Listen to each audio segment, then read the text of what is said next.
Class 6 Hindi grammar chapter 14 काल। आज हम लोग काल के बारे में पढ़ेंगे। भारत 15 अगस्त 1947 को स्वतंत्र हुआ था। मैं प्रतिदिन काम करता हूँ।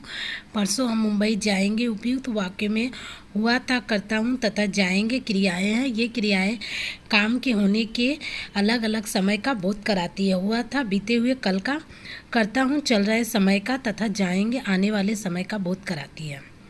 क्रिया के जिस रूप से उसके होने के समय का पता चले उसे काल कहते हैं। क्रिया का वह रूप जिससे ये पता चले कि जिससे कार्य करने के समय का पता चले उसको काल कहते हैं। ऊपर का दिया हुआ वाक्य में हुआ था, करता हूँ, जाएंगे, ये क्रियाएं हैं। ये क्रियाएं काम के होने का अलग अलग समय के बारे में बता रहा है। जैसे में हुआ था बीते हुए कल के बारे में बता रहा है, करता हूँ चल रहे समय का, और जाएंगे आने वाले समय का बोध कराती है। इसी आधार पर काल के 3 भेद माने जाते हैं: भूतकाल, वर्तमान काल, भविष्यत काल। भूतकाल क्रिया के जिस रूप से बीते हुए समय में क्रिया का करना या होना प्रकट हो वह भूतकाल कहलाता है। क्रिया का वह रूप जिससे ये पता चले कि कार्य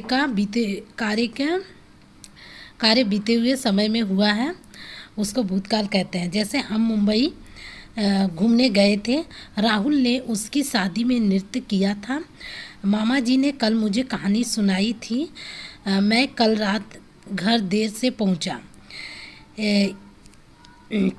ये सभी क्रियाएं जो है बीते हुए समय में घटित हुई घटनाओं के बारे में ज्ञान करा रहा है। ये सभी भूतकाल क्रियाएं हैं।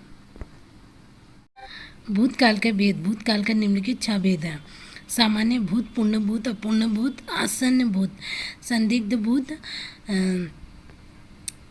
हेतु मद भूत।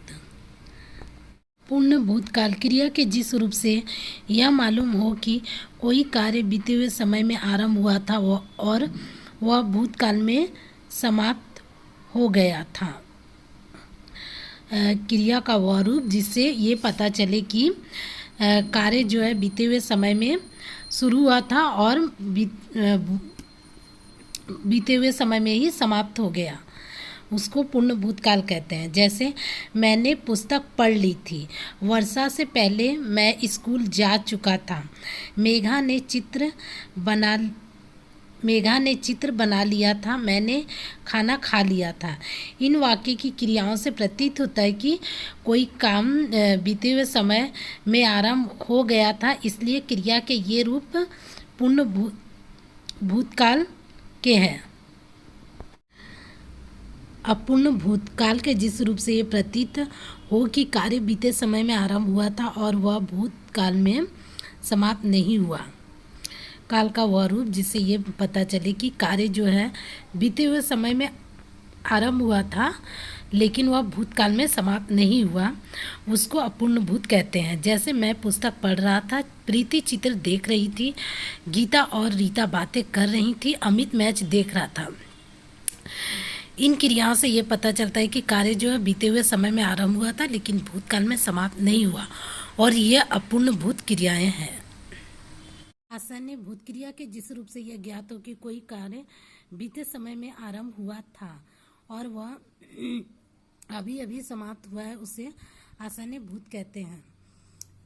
क्रिया का वह रूप जिससे ये पता चले कि कोई कार्य जो है बीते समय में आरंभ हुआ था और वो अभी अभी समाप्त हुआ है, उसको आसन्न भूत कहते हैं। जैसे मैंने पुस्तक पढ़ी है, तुम कब आए हो, मदन अभी अभी गया है, सौरभ ने फिल्म देखी है। इन वाक्यों में निर्दिष्ट क्रियाओं से पता चलता है कि कोई काम बीते समय में आरंभ हुआ था और वह अभी अभी समाप्त हुआ है, और ये आसन्न भूत क्रियाएं हैं। संदिग्ध भूत क्रिया के जिस रूप से यह मालूम हो कि बीते समय में किसी कार्य के होने में संदेह रहा है, उसे संदिग्ध भूत कहते हैं। क्रिया का वह रूप जिससे ये पता चले कि बीते हुए समय में कोई कार्य का होने का संदेह लग रहा है, उसको संदिग्ध भूत कहते हैं। जैसे मैंने पुस्तक पढ़ी होगी, रीमा ने मैट्रिक की परीक्षा पास की होगी, मदन अभी स्कूल गया होगा, रितेश ने निबंध लिखा होगा।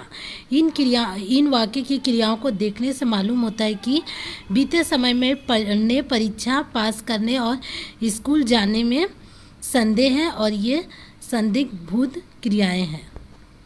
हेतु मदभूत क्रिया के जिस रूप से यह मालूम है कि कोई कार्य बीते समय में किसी दूसरे कार्य पर आश्रित रहा है, उसे हेतु मदभूत कहते हैं।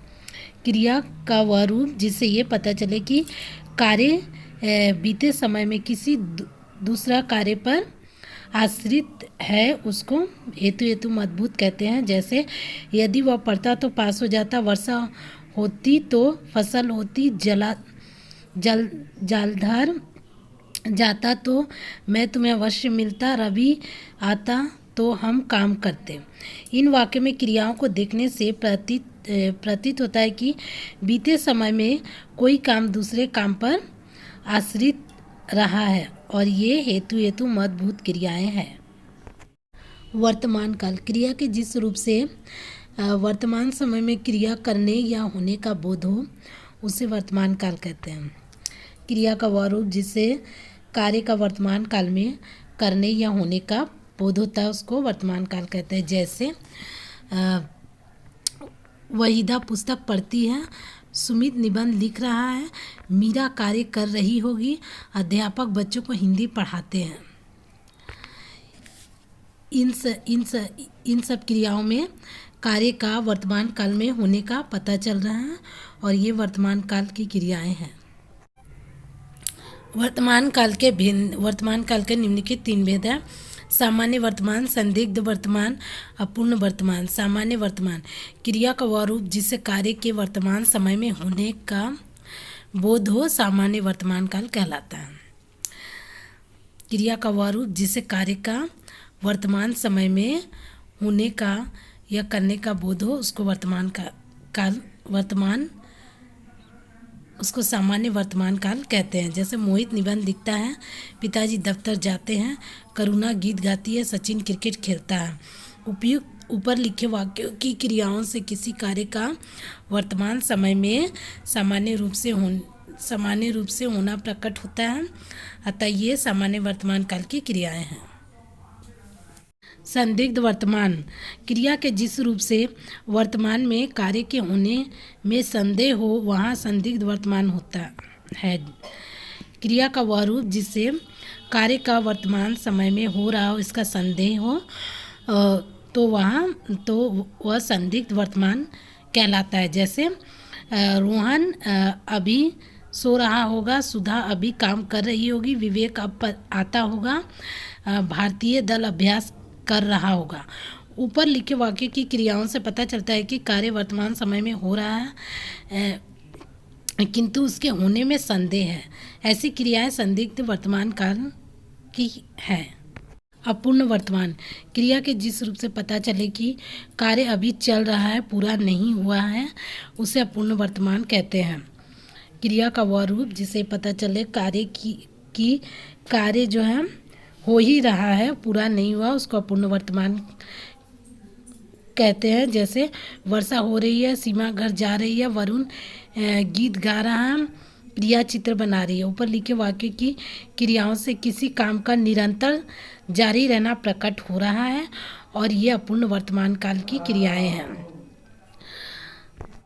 भविष्यत काल क्रिया के जिस रूप से कार्य के भविष्य में होने का बोधों से भविष्यत काल कहा जाता है।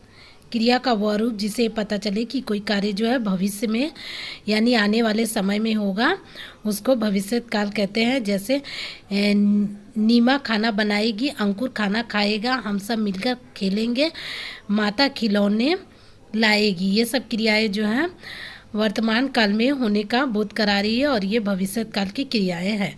भविष्यत काल के भेद भविष्यत काल के 2 भेद हैं। सामान्य भविष्यत क्रिया के जिस रूप से सामान्यतः आने वाले समय में किसी कार्य का करना या होना प्रकट हो, उसे भविष्यत काल कहते हैं।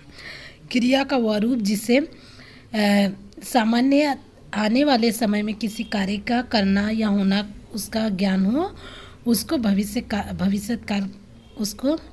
भविष्य काल कहते हैं। जैसे रीमा पुस्तक पढ़ेगी, राहुल घर जाएगा, आज वर्षा होगी, पिताजी फल लाएंगे।